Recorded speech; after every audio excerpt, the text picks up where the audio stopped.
Let's now try out Server Load Balancer for ourselves from the Alibaba console. So I'm here on alibabacloud.com. That's our official website.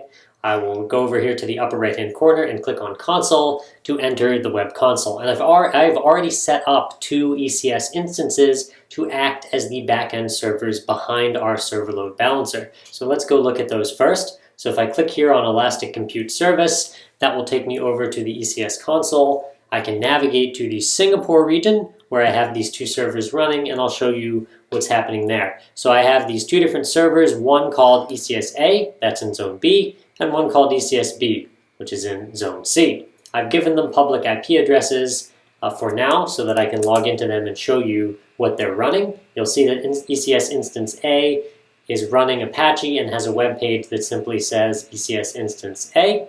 Same thing for Instance B. If I visit its public IP address, I can see the ECS Instance B page. And I've actually put different pages on each instance so that when we put them behind the load balancer, you can see that the load balancer is in fact distributing requests evenly across these two instances. If they had the same HTML boilerplate code here, then you wouldn't be able to see any difference. So I've intentionally put slightly different index.html files on each of these two web servers so that you can see that there is in fact a difference between the two of them. So now what we need to do is go set up our server load balancer, configure a listener, and also create what's called a vServer group or virtual server group. So let's go do that. So I've closed that ECS tab and we're back at the console homepage.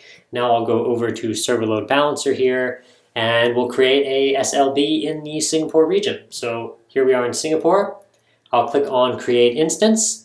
That will take me over to the buy page for SLB. From here, I can choose my region, choose which two zones I want to support. In my case, I want zones B and C, and I need to choose a specification for this instance. Okay, so let's see, I want to have a small. Each of these specifications supports a different number of connections per second, queries per second, and max connections. So for instance, the small can handle up to 5,000 connections at a time. The high one can handle up to 200,000 connections at a time. So there is a pretty significant difference between these classes. For me, for the demo, I'll just go with small one, and I'm choosing internet, which means there will be a charge for using this instance. If I were to choose intranet, then it would be free because it would not be public facing, but I want an internet facing SLB instance so that I can show you SLB easily. I'll be using the SLB public IP address in a few minutes from within the browser to show you how the load balancing is working. So I want a public instance.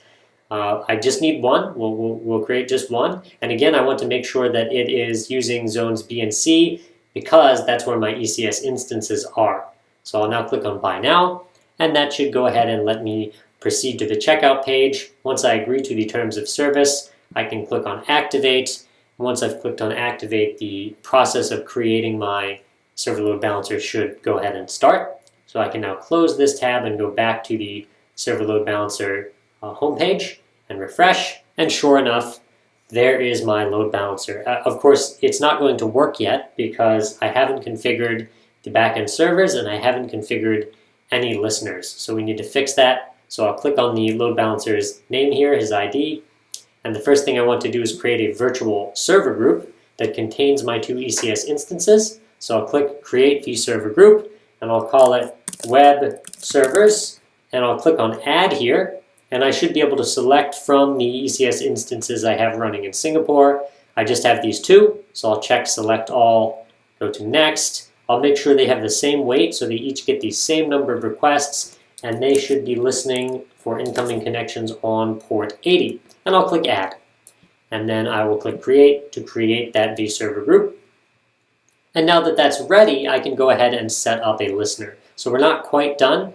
We have a vServer group, but we also need to configure the listener to make sure that the load balancer is actually ready to listen for incoming requests on its public IP and distribute them to the servers in this group. So I'll click on the Listener tab, click on Add Listener, and we'll be creating an HTTP listener. We will listen externally also on port 80, and I'll call this Web Listener. The scheduling algorithm will be weighted round robin. If I want to click on that, I can click Modify and then choose a different scheduling mechanism. In my case, weighted round robin is fine. I don't need to enable any of these other things like session persistence, redirection, or access control, although I could if I wanted. I can also choose which HTTP header fields to modify or forward to my backend instances, etc. I'm going to leave all of that at the default settings. I'll click Next. Which vServer group do I want to route traffic to? It should go to my web servers group. Great. I'll click Next. And then I can set up my health check. In my case, my health check will be an HTTP health check, and the health check path will just be the root. So basically, I will just send my HTTP request to the web server root. I won't be trying to hit a particular web page. And if I get a 3xx or a 2xx response back, then we'll consider the instance healthy. I'll click Next. Okay, this summarizes all of the protocol, listener, and health check information.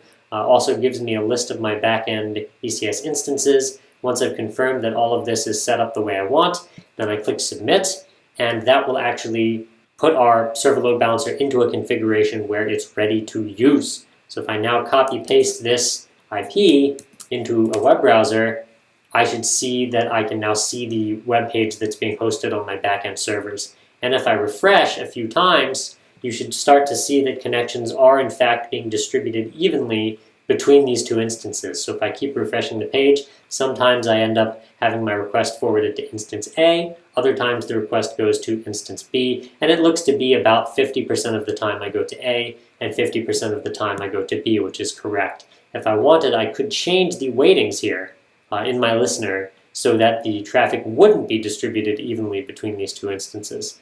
So let's actually do that. So I'll go do that from the vServer group. So I can make, let's say that I want ECS A to get, has to be out of 100. Let's say he gets 80% of the traffic and instance B only gets 20%. And then I'll save. Now that I've made that change, let's see what happens.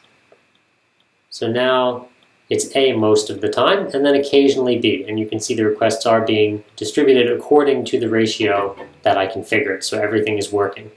And that's it. That's how you configure and use Server Load Balancer.